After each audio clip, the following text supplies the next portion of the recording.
पहला कुरिन्थियों अध्याय 10 आयत 31 में लिखा है, तुम चाहे खाओ, चाहे पियो, चाहे जो कुछ भी करो, सब परमेश्वर की महिमा के लिए करो। हेलो दोस्तों, आप सब कैसे हैं? मैं हूँ मोनिका और मैं लेकर आई हूँ आपके लिए प्रभु का सुंदर वचन। जी हाँ प्रियो, जिस वचन को अभी अभी मैंने आपके लिए पढ़ा है। कई बार हम सोचते हैं कि हम परमेश्वर की महिमा करें।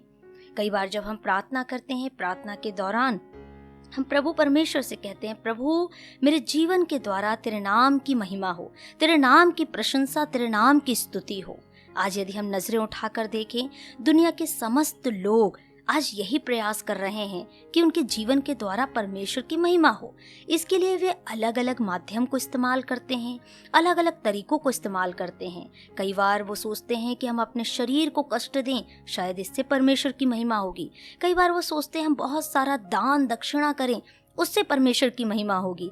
कई बार लोग अपने परिवार को छोड़ देते हैं और सोचते हैं मैं अकेला रहूं या अकेली रहूं, इससे परमेश्वर की महिमा होगी। एनीवे, बहुत सारे तरीकों को लोग इस्तेमाल करते हैं और सोचते हैं कि हम परमेश्वर को खुश करें, परमेश्वर के नाम की महिमा करें। प्रियो, बाइबल हमें क्या बताती है कि हम परमेश्वर की महिमा कैसे कर सकते हैं? जिसकी महिमा है उसी ने हमें उपाय भी और तरीका भी बताया है। बाइबल का वचन कहता है पहला कुरिन्थियों 10:31 में, जो मैंने अभी आपके लिए पढ़ा है, कि तुम चाहे खाओ, चाहे पियो, चाहे जो कुछ भी करो, सब परमेश्वर की महिमा के लिए करो। परमेश्वर का वचन हमसे क्या कहता है? हम जो कुछ भी करें उसमें परमेश्वर की महिमा होनी चाहिए।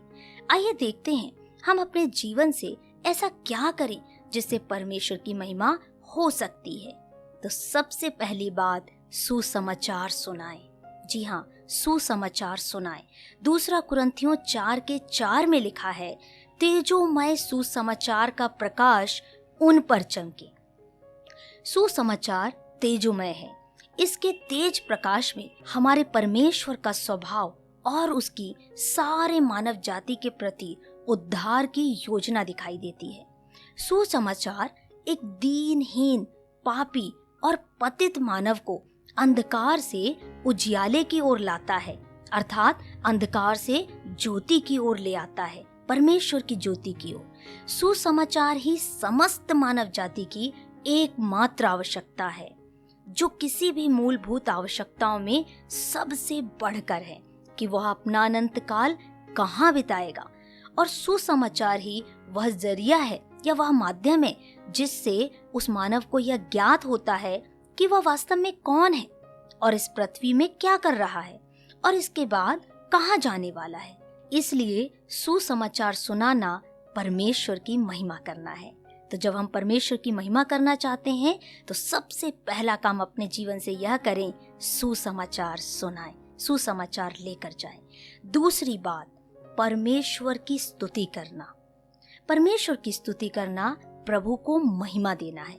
भजनकार आसाफ कहता है, भजन संहिता अध्याय 50 आयत 23 में, धन्यवाद का बलि चढ़ाने वाला या बलिदान देने वाला परमेश्वर की महिमा करता है। धन्यवाद दिल की गहराई से परमेश्वर से प्रेम करने पर निकलता है। जो हम अपने सारे मन से और जो कुछ हमारे पास है, अर्थात जैसे हमारे तोड़े या हमारा हुनर, जो भी हमारे अंदर टैलेंट है, जो वरदान प्रभु ने हमें दिया है, और जो कुछ भी हमारे अंदर है, उन सब बातों से जब हम प्रभु परमेश्वर को धन्यवाद देते हैं, उससे परमेश्वर की महिमा होती है।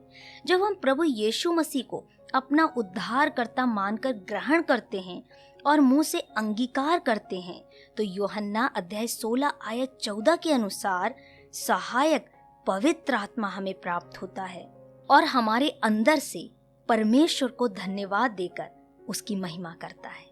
अर्थात जब हम अपने जीवन की समस्त बातों से प्रभु परमेश्वर को धन्यवाद देते हैं, दिल की गहराइयों से उसे थैंक यू कहते हैं, इससे परमेश्वर की महिमा होती है। प्रियो, आज जो कुछ भी आपके पास है, उन सारी बातों को याद करते हुए प्रभु को धन्यवाद दीजिए। जिस प्रकार दाऊद भी कहता है, हे मेरे मन, यहोवा को धन्य कह, उसके किसी भी उपकार को ना भूलना।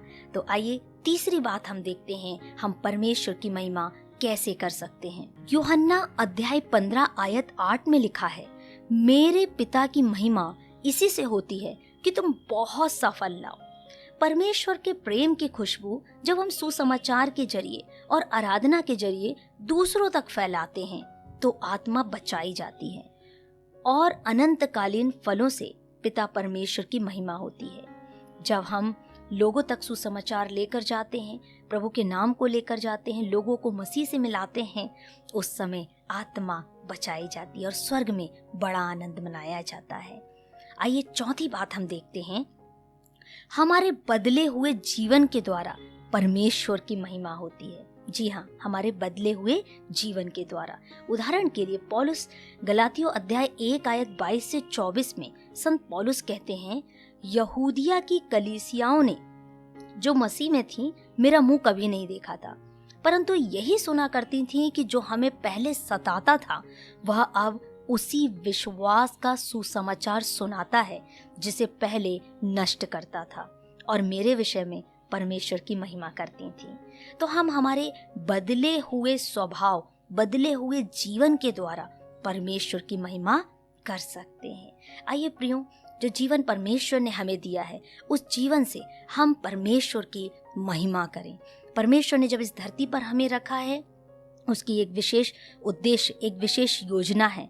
वह चाहता है जो सुसमाचार हमने सुना है, जो गवाही हमारे जीवन में है, जो बदला हुआ स्वरूप या स्वभाव या जीवन हमारा है, उससे औरों को आशीष मिले और आत्माएं बचाई जाएं और इन सब बातों से परमेश्वर पिता को महिमा मिले। प्रभु आप सबको आशीष दे और खुश रहिए, आनंदित रहिए, प्रभु के वचन को लोगों तक फैलाते रहिए। प्रभु आपके साथ रहे। आप सभी को जय मसीह की।